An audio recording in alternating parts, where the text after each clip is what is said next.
राजधानी दिल्ली में अपराध का बढ़ता हुआ ग्राफ एक बार सामने आया है। फिर से शाहदरा के बलबीर नगर का एक 50 वर्षीय व्यक्ति योगेंद्र राठौर को गोली मार दी गई है। गुरुवार रात की वारदात न सिर्फ इलाके में दहशत पैदा कर गई बल्कि ये भी बताती है कि शहर में अपराधियों के हौसले कितने बुलंद हो चुके हैं। बताया गया कि योगेंद्र राठौर, जो कि डेयरी व्यवसाय से जुड़े हैं, अपने एक कर्मचारी के साथ मोटरसाइकिल पर सवार होकर कहीं जा रहे थे। तभी पीछे से अचानक हमलावर आए और उन पर गोलियों की बौछार कर दी। 3 गोलियां लगने के बाद योगेंद्र की सांसें चल रही थी और बिना देर किए उन्हें अस्पताल पहुंचाया गया, जहां उनका इलाज जारी है।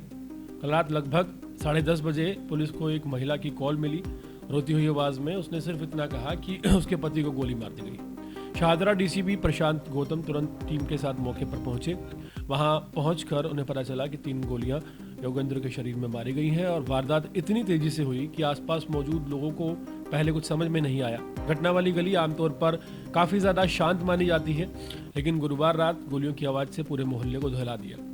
पीड़ित की पहचान योगेंद्र राठौड़ के रूप में हुई है, जो कि शाहदरा के बलबीर नगर के एक पुराने निवासी हैं और इलाके में एक जिम्मेदार और शांत स्वभाव के व्यक्ति के तौर पर जाने जाते हैं। पुलिस के मुताबिक ये घटना उस वक्त हुई जब योगेंद्र अपने कर्मचारियों के साथ बाइक पर जा रहे थे। जैसे ही वो एक मोड़ पर मुड़े, पीछे से आए कुछ बाइक सवार हमलावरों ने बिना कुछ कहे गोली चला दी। ये पूरी वारदात कई सवाल खड़े करती है।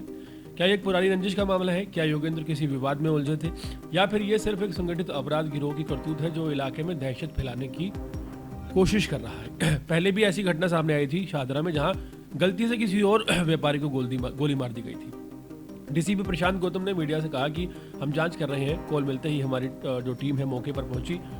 जिस आदमी को 3 गोलियां लगी हैं वो गंभीर हालत में था। फिलहाल उनकी हालत स्थिर है और अस्पताल में इलाज चल रहा है।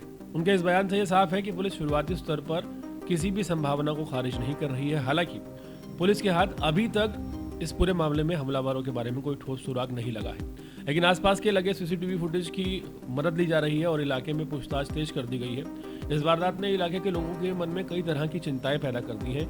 आम नागरिक कितने सुरक्षित है दिल्ली में, ये बड़ा सवाल है। दिल्ली में आए दिन होने वाली गोलीबारी, सड़कों पर हुई झड़पें, बाइक सवार अपराधियों के हमले, ये सब मिलकर देश की राजधानी दिल्ली में असुरक्षा की भावना की ओर एक गहरा, आप कह सकते हैं कि माहौल बना रही हैं। खास बात यह है कि ऐसे मामलों में अपराधी अक्सर आसानी से फरार हो जाते हैं, कई बार कई महीनों तक पकड़ में नहीं आते, जिससे इनके हौसले और बढ़ जाते हैं। अस्पताल से मिली जानकारी के मुताबिक जो पीड़ित हैं योगेंद्र, उनकी हालत पहले से स्थिर है, लेकिन इलाज जारी है।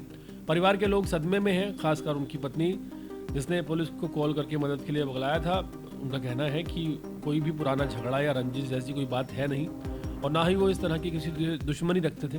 फिर भी उनके पति पर हमला क्यों किया गया, ये समझ से बाहर है। पुलिस इस मामले को गंभीरता से ले रही है। आसपास के लोग जो है वो बता रहे हैं कि जब गोली चली तो काफ़ी आवाज़ आई। सीसीटीवी की से मदद लेने की कोशिश की जा रही है। दिल्ली में बढ़ रही अपराधों और इस तरह की वारदातों को रोकने के लिए क्या पुलिस गश्त को और मजबूत करने की ज़रूरत है? क्या इलाके में रोशनी की कमी है कई जगहों पर, जिसकी वजह से अपराध बढ़ रहा है, या फिर अपराधियों को मिलने वाला आसानी से बच निकलने का जो रास्ता है वो उन्हें नार्भिक बना रहा है?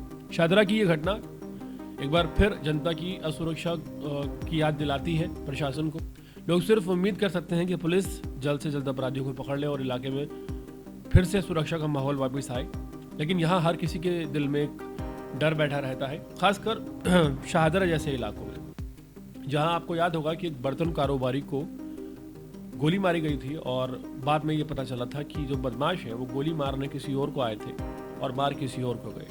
तो ऐसे में देश की राजधानी में इस तरह की वारदातें होना और ख़ासकर शाहदरा से काफ़ी ज़्यादा गोलीबारी की वारदातें सामने आती हैं, तो सवाल खड़े होते हैं कि आखिर पुलिस प्रशासन और स्थानीय जो अधिकारी हैं वो किस तरह से जनता की सुरक्षा को सुनिश्चित करेंगे और इस तरह के जो अपराध हैं जिनमें राह चलते एक गैंगवार की तरह, आप कह सकते हैं कि एक जंगल राज की तरह किसी को गोली मार दी जाती है, ये काफ़ी बड़ा चिंतनीय विषय है।